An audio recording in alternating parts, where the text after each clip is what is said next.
tout le monde! Hey, aujourd'hui, je vous apporte une vidéo qui est un peu différente. C'est pas sur du contenu pédagogique, mais c'est quand même relié à l'école. On peut sortir la prof de l'école, mais on ne pourra jamais sortir l'école de la prof.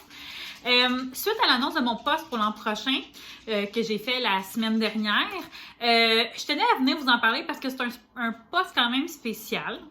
Puis, ce poste-là a été choisi aussi par rapport à un choix pour ma page de la classe de Karine. Puis, ce qui m'amène dans le fond à venir vous parler un peu de mon passé d'enseignante, mais aussi du passé de la classe de Karine. Puis, dans le fond, ce qui m'a amené à qu'est-ce qui a motivé ma prise de décision face au poste. Premièrement, avant de vous expliquer mon poste pour l'an prochain, je veux vous parler un petit peu de mon expérience antérieure en tant qu'enseignante parce que il y a plusieurs nouvelles personnes qui me suivent, puis je trouvais ça pertinent. Donc, j'ai débuté, moi, mon bac à l'UQAM en enseignement en 2008. Ça fait quelques années maintenant. Pendant mes 4 ans de bac, j'ai fait de la suppléance, un peu comme tout le monde, surtout en fin d'année scolaire. Puis j'en faisais souvent dans les mêmes écoles, dont l'école où je suis depuis le début de ma carrière, par un addon. J'ai terminé ensuite mon bac en 2012 et en août, ma commission scolaire m'a appelé pour m'offrir un poste, un contrat en fait, en 6e année à l'école où j'avais fait beaucoup de suppléance. Le contrat consistait à un remplacement jusqu'en février dans une classe de 6e année avec un programme spécial anglais-sciences.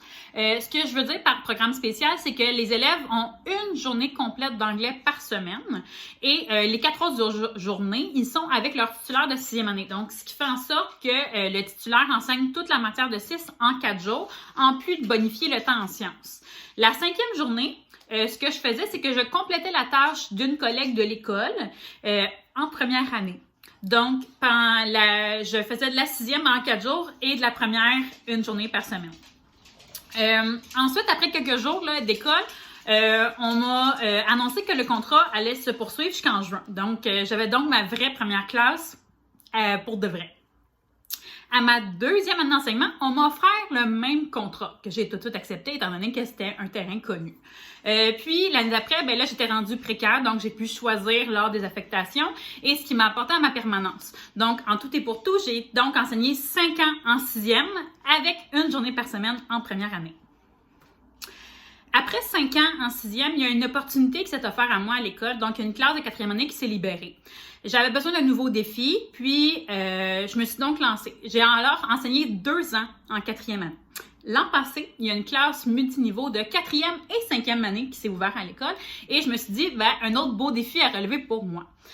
Avant de vous expliquer pourquoi puis comment ça va pour l'année prochaine, 2020-2021, je veux faire un petit résumé dans le fond de la page de la classe de Karine. Donc, dans ma tête, ce sont 2 entités différentes. Il y a Karine Deschâtelet qui enseigne et il y a Karine, l'autrice du blog La classe de Karine, qui se fait en dehors de ma tâche enseignante. C'est sûr que les deux sont intimement liés, là. Je crée avant tout pour mes élèves, donc puis après je le partage sur la classe, mais je veux quand même vous parler un petit peu de comment ça s'est passé dans les 8 dernières années. Donc, au départ, quand j'ai commencé en 2012, j'ai commencé en même temps quand j'ai commencé mon début de carrière, je partageais surtout du matériel d'affichage, puis plus les mois avançaient, plus j'ai commencé à créer vraiment des documents pédagogiques, timidement, je vous dirais. Puis, je partageais aussi au niveau de mes réussites puis mes échecs. Parce qu'en début de carrière, surtout dans le contrat que j'avais avec une 6e année de 4 jours, ce qui faisait en sorte qu'il y avait beaucoup de défis à relever. Et j'avais un groupe de 29 élèves, parce qu'on pouvait être en dépassement à l'époque. Ce qui fait en sorte que je courais un peu comme une poule pas de tête au départ. Puis, je partageais ça dans le fond sur le blog. Aussi, au début de ma carrière, j'ai collaboré avec diverses entreprises comme le Jardin de Vicky, les éditions Passe-Temps, les éditions CEC. J'ai aussi collaboré pendant 6 ans avec Sarah Anne au niveau de la planification SK dans l'élaboration du planificateur pour enseignants. Plus les années avançaient, puis plus j'ai développé un certain standard au niveau de la qualité de mes produits. Pas parce que les autres me disaient quoi faire, mais moi, je voulais un certain standard de qualité. Puis, pour obtenir la qualité que je voulais, j'ai commencé à investir, donc à acheter des polices de caractère et des images, de différents artistes qu'on trouve sur le web. C'est là que la classe de Karine, comme mini-entreprise, a vu le jour. J'ai fait le choix en 2016, si je ne me trompe pas, de commencer à vendre certains de mes documents sur le site Teachers Pay Teachers parce que Mieux enseigner n'existait pas ou très peu, là, où il commençait à peine. Ça a été une décision très difficile parce que depuis le début, je partageais tout gratuitement et j'avais vraiment peur de la réaction des gens qui me suivaient maintenant depuis quelques années. C'est sûr que mes différentes collaborations m'ont rapporté un revenu. Okay? Donc, peu importe avec quelle compagnie je collaborais, j'avais un certain revenu, mais je voulais être aussi la source première de mon revenu. Puis on s'entend que c'est un revenu supplémentaire, là, parce que j'ai ma carrière en tant qu'enseignante, mais la classe de Karine pouvait aussi faire un revenu. Je veux juste mettre au clair que je fais pas la classe de Karine pour faire de l'argent. Okay? C'est vraiment pas ça le but, surtout que les revues que je fais de la classe de Karine sont réutilisées pour acheter, comme je vous ai dit, des polices de caractère ou des clip art. Souvent, j'utilise ces montants-là aussi pour pouvoir, par exemple, payer mon site internet, pour pouvoir payer différentes choses qui sont reliées à la classe de Karine. Donc, mon but n'est pas de pouvoir m'acheter une maison avec la classe de Karine, pas du tout. C'est sûr que quand on se penche sur mes différents partages, je fais pas uniquement du matériel. Plus les années ont avancé en enseignement, dans ma carrière d'enseignante, plus j'ai développé mes propres stratégies et mes moyens d'enseignement. Puis, je pouvais maintenant commencer à partager des stratégies qui avaient été testées en classe. Donc, c'était pas juste genre mes réussites, mes échecs, mais c'était aussi, OK, j'ai fait ça, ça fonctionne vraiment bien. Puis, j'ai comme développé une espèce de recette gagnante à travers les années. Puis, j'ai commencé à le partager plus sous forme de formation continue. En 2015, j'ai été approchée par le département d'insertion professionnelle de ma commission scolaire qui voulait que je collabore au niveau d'une formation sur les ateliers que je faisais déjà un petit peu en classe, mais pas autant que maintenant. À ce moment-là, j'ai comme réalisé que la classe de Karine était comme un outil de formation puis de soutien à distance pour les nouveaux enseignants. En vendant mon matériel, je pouvais donc aussi prendre du temps pour partager mon expérience parce que là, mon revenu, dans le fond, pouvait... mon temps investi avait un certain revenu, puis je pouvais partager dans le fond toutes mes stratégies sous forme d'articles de formation continue. Je vous dirais que dans les 2 dernières années, la classe de Karine s'est beaucoup développée, autant au niveau du matériel que je partage, parce que ma façon d'enseigner a beaucoup changé quand j'ai changé de la 6e à la 4e année. Ce que ça l'a donné, c'est que ça l'a vraiment beaucoup touché aussi au niveau des documents que je partage. J'ai délaissé mon ancien blog, bien qu'il existe toujours, parce que c'était tellement rempli de choses qu'on s'y perdait pour pouvoir créer mon site Internet. Puis, la CEP m'avait approché au début de l'hiver pour que je puisse donner une formation à un colloque au printemps. Malheureusement, ça a été annulé dû au virus. Mais reste que c'est quand même une branche qui m'intéresse beaucoup et que j'aimerais développer dans le futur.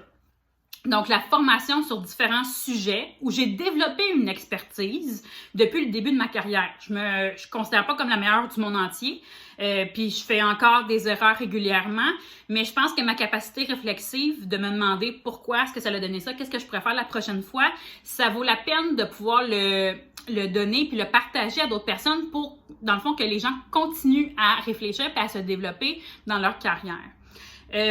J'ai ensuite fait le saut dernièrement sur YouTube pour commencer à à transformer mes articles qui sont sur mon site web sous forme de vidéos, que je pense que peut-être c'est plus accessible pour certaines personnes. Pourquoi est-ce que je vous parle de tout ça? C'est parce que cette année, quand je réfléchissais à l'année prochaine, à l'année 2020-2021, sans parler du virus, là, on met ça de côté, je me suis dit que j'aimerais ça retourner en 6e, OK? Parce que, dans le fond, ce que la 4e puis la Multi 4-5 m'ont apporté, je voulais rapporter ces nouveaux moyens-là, ces nouvelles stratégies-là que j'avais développées en 6e, niveau que j'adore. Mais je ne voulais pas compléter la tâche de personne, par contre, comme j'avais fait antérieurement. Parce que ça fait quand même 3 ans que je suis titulaire à 100% d'une classe, puis c'est ce que j'aimais, je voulais plus compléter la tâche de quelqu'un. Par contre, si je vais en 6e, là, il faut se rappeler que le programme à mon école est encore là, ce qui veut dire que les élèves ont encore une journée d'anglais par semaine.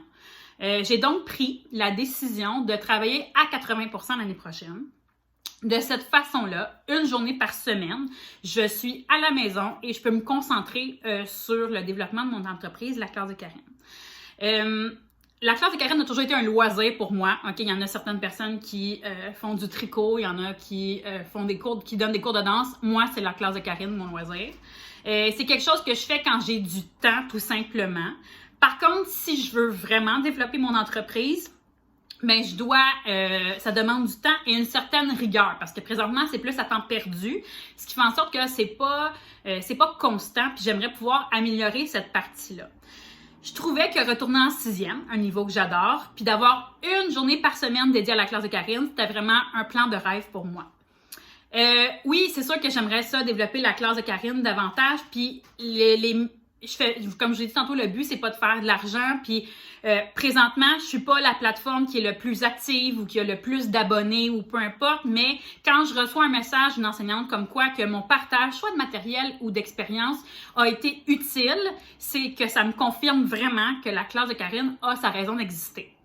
J'espère que vous avez apprécié le résumé de ma carrière d'enseignante qui, mine de rien, elle prend de l'ampleur. Puis aussi de la classe de Karine, donc l'évolution. Puis ben c'est sûr qu'en espérant que mes partages vous soient utiles, même à distance. Bye bye!